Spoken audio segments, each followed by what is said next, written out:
Insert stupid joke about the intro here. What's going on, you guys? It is Perry the Entertainer back again for another video, and yes, this is another edition of Hashtag Spoilers, the hit new web show that is sweeping the nation. Well, we're probably not really new anymore, considering we've been going on for about a half of a year. Yeah, thank you guys so much for making this a part of your day.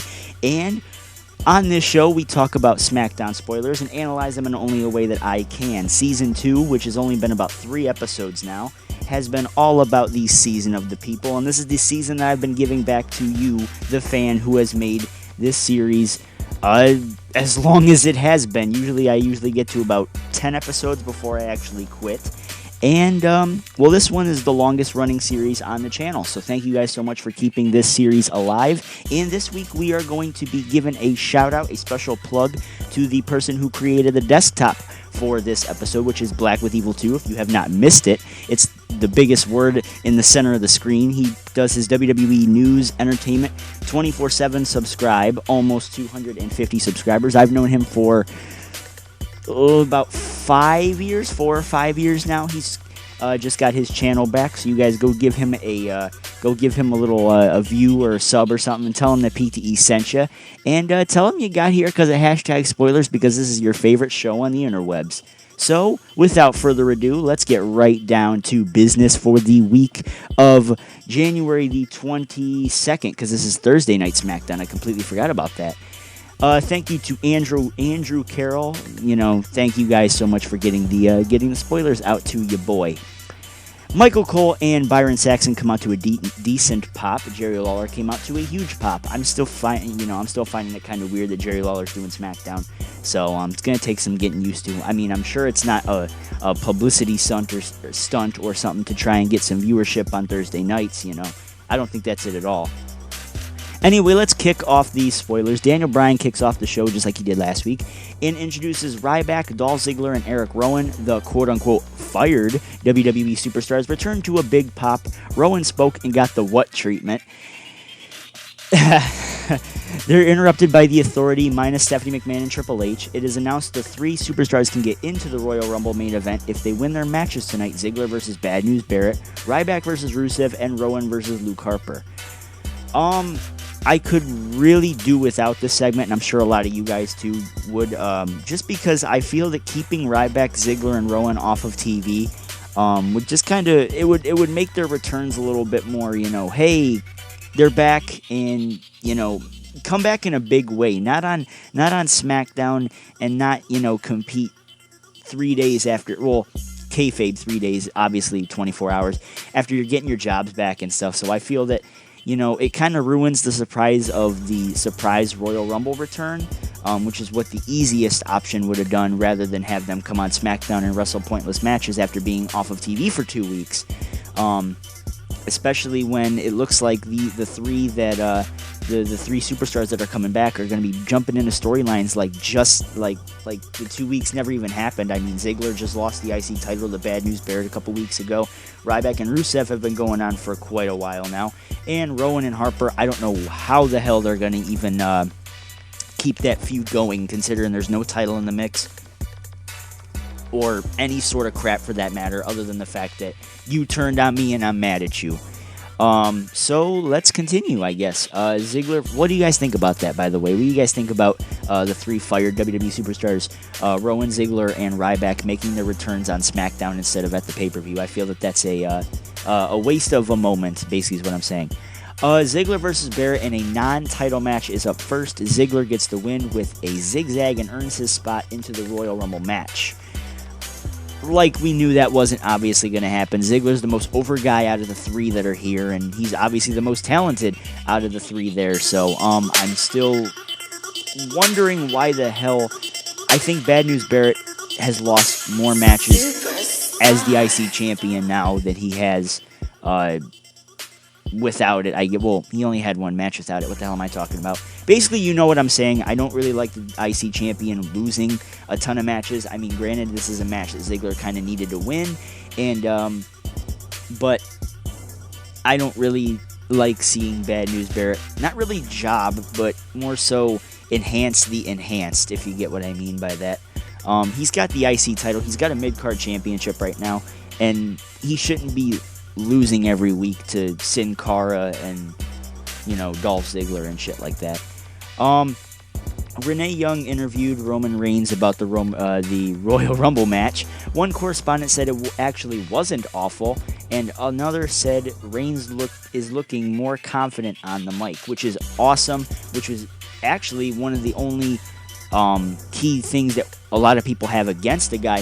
People say a lot about his in-ring talent, in-ring skill, and all that stuff, and I think that's what the tag team matches with Seth Rollins over the last, 2 years, when they were tag team champions about 2 years ago. I think that's what that was for wrestling 15-minute matches. I mean, granted, you're standing on the ring apron for most of the match, and you're watching the other guy do it, but you're still building your endurance for when you do break free and you're in the singles division. And now he's going to be put in this big role after the Royal Rumble, whether or not he wins the Rumble or not. Whether they go with him or Daniel Bryan or Dean Ambrose or whoever the hell they go with, he's still going to be a centerfold in the build-up to WrestleMania, and I think him growing on the mic is something that WWE should have tried to do last year, rather than,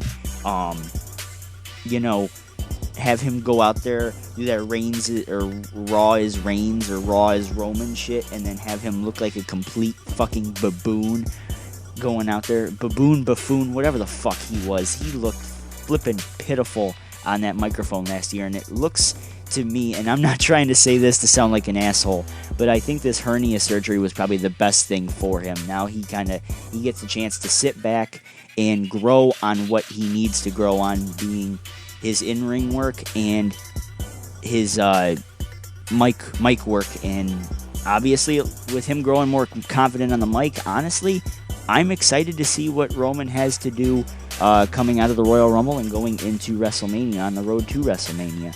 We're going to scroll down a little bit here. How's your guys' day, by the way? I know it is about 10:15 at night. I think my day's been pretty good, to say the least. I've hit up the store more times than you can imagine. But you guys don't want to hear about my life. I'm sure you don't. If you do, you guys can follow me on Twitter at ThePTEShow. Not a cheap plug there at all. Ryback defeated Rusev by countout after what was said to be a good match. Ryback earns his spot in the Rumble main event after... Oh, okay, the Royal Rumble is the actual main event. I'll be damned. I think, was it last year or was it 2 years ago where the WWE Championship actually went on after the Royal Rumble? I think it was 2013, because, that was the one Cena won, and then Rock won the title right after. Yeah, I remember that. All to set up the twice-in-a-lifetime match that we had at WrestleMania 29. I can't forget that. Obviously, we couldn't. After the match, Rusev attacked and beat on Ryback, but Ryback turned it around. Rusev avoided a shell-shocked attempt and retreated to the back. So, it's good seeing Rusev finally get something out of being on television without looking like an idiot against R-Truth or whoever the hell they had him up against last week. I don't even think he was on TV last week. But this whole fired storyline thing really gets... I don't think WWE even realized how important Rowan... Well, not really necessarily Rowan, but how really important Dolph Ziggler and Ryback have been to major storylines in WWE. These filler storylines as we go into, obviously, the big two matches being the Royal Rumble and, of course, the WWE World Heavyweight Championship Triple Threat match. But we still have these filler feuds and everything. We got the IC Championship finally back in everybody's mindsets. Same thing with the US Championship.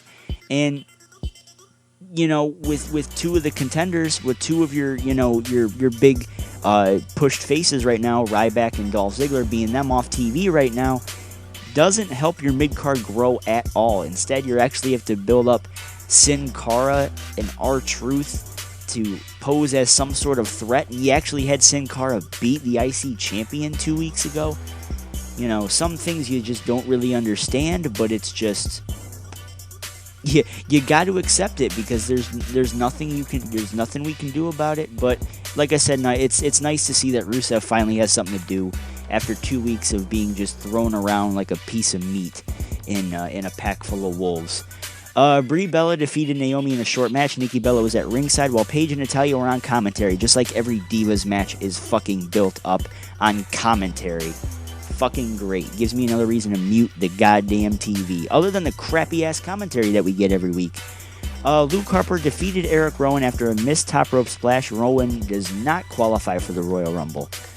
Kind of interesting there, seeing as you would think that all three of them would just immediately be packed into the Royal Rumble, but I think WWE actually has some sort of clue as to what they have in store for the Royal Rumble, and in turn really hurts Rowan in the process. Rowan does not get to qualify for the Rumble. He does not get the experience that he needs to in order to build and grow as a superstar, but it kind of makes me interested as to what WWE does have planned for Rowan, if they have anything fucking for the guy. He's just a big guy. That's pretty much the only thing they have for him besides his roundhouse kick and his power slam. You know, right now I'm disappointed with what WWE is doing with the goddamn Wyatts right now.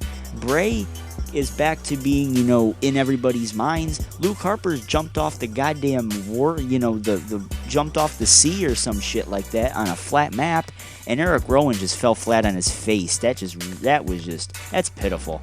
Don't give a guy character development if you're not going to actually go through with building the guy up, is what I'm saying. But what do you guys think? Do you guys think Rowan not making the Rumble is going to turn into something bigger for Rowan? Do you guys think that he's going to interfere and try and start something with Luke Harper? Maybe a match, an actual serious match at WrestleMania or something like that? Who knows? What do you guys even see for Rowan at this point besides the unemployment line? Backstage segment with The Miz and Damian Sandow, who are announced for the Royal Rumble. There's dissension for the two. Miz talks down at Sandow for the X-Pac segment on Raw, so it looks like they'll be pulling double duty. They're also fighting for the Tag Team Championships at the Royal Rumble as well. And I said it on Twitter during Raw last night, and I forgot to mention it during the Raw review. I actually like where they're going with the Damian Sandow character. I like the fact that they're kind of giving him his own little personality, and that you can also see the split start to occur during the Miz and Damian Sandow, especially while they just mentioned the X-Pac segment yesterday, which was hysterical. But I'm interested to see what they're having with Sandow. I don't really want to see him kind of do that cheap pop stuff. You know how he did the cheap heat stuff? I really don't want to see him do the cheap pop stuff. I feel that the stunt double thing can only go so far, and he needs some sort of development as a babyface to kind of not necessarily get over. He's one of the most over characters in WWE right now, besides obviously, you know, John Cena, Dean Ambrose, Bray Wyatt, kind of, Daniel Bryan, all those guys. I can mention probably 5 more off the top of my head right now, but it just goes to show how much people actually hate The Miz, and actually how much just anything in favor of anything else other than The Miz gets a pop. And it really, I'm honestly excited to see what they have in store for Damian coming out of the eventual dissolution of Team God, as I call them on Twitter. Kane versus Daniel Bryan, and no disqualifications match is up next. Joey Mercury and Jamie Noble come out with Kane. Kane ended up tapping out, but the ref did not call it for some reason. Okay. Mercury and Noble interfere. Bryan clears house, but kicks out of a chokeslam. Bryan comes back and gets the win, keeping his spot in the Royal Rumble. Big Show comes out and attacks Bryan. Let me guess, Roman Reigns. This leads to a brawl with the entire locker room coming out, so the usual Raw ending that we actually didn't get this week, you know. Usually the Raw going into the Royal Rumble, that's when everyone goes, I'm going to win the Royal Rumble. And then someone else comes out, no, I'm going to win the Royal Rumble. Then the other guy comes out, no, you guys can't win the Royal Rumble because I'm going to win the Royal Rumble. I'm going to throw your ass over the top rope, and I'm going to throw all 28 other guys over the top rope, and I'm going to go to WrestleMania and da-da-da-da-da-da-da-da. That's like, we fucking get it. But, looks like they're going to be giving that to to SmackDown this week, and let's keep reading. I mean, there's only 2 more sentences left, but I'm pretty sure you guys see what's going to happen from this point. The superstars left standing after the brawl were Ziggler, Reigns, Bryan, Ryback, Big Show, Kane, and Dean Ambrose. SmackDown ends with just the baby faces standing tall. So, kind of gets you thinking what exactly WWE has in store for the Royal Rumble. everyone knows, well, everyone thinks they know that Roman Reigns is going to win the damn thing, but now with the introduction back into storylines for Dolph Ziggler and Ryback, Daniel Bryan last week, the strong booking of the Big Show and Dean Ambrose, him just kind of wandering off. You really don't exactly want to be 100% sure as to who's going to win the Royal Rumble this year, but I want to hear what you guys have to say about the matter. Obviously, you guys are going to hear my thoughts and opinions on the matter come Friday or Saturday, whenever I want to post that preview video for the Royal Rumble. You guys will check that out. And, yeah, I want to hear what you guys have to say about it. Who do you guys have being the winner of the 2015 Royal Rumble? Who do you guys see facing Brock Lesnar, John Cena, or Seth Rollins at WrestleMania? And on that note, I am out. Until next time. This is Perry the Entertainer. Actually, I'm going to go right back here so you guys can check out Black with Evil 2 on YouTube.com. Again, I'll include a link of his channel down in the description and tell you the PTE sent you. So tell him the PTE sent you. So until next time, I am out. Perry the Entertainer signing out, and peace. I will see you guys for my Royal Rumble preview, which should be Friday or Saturday.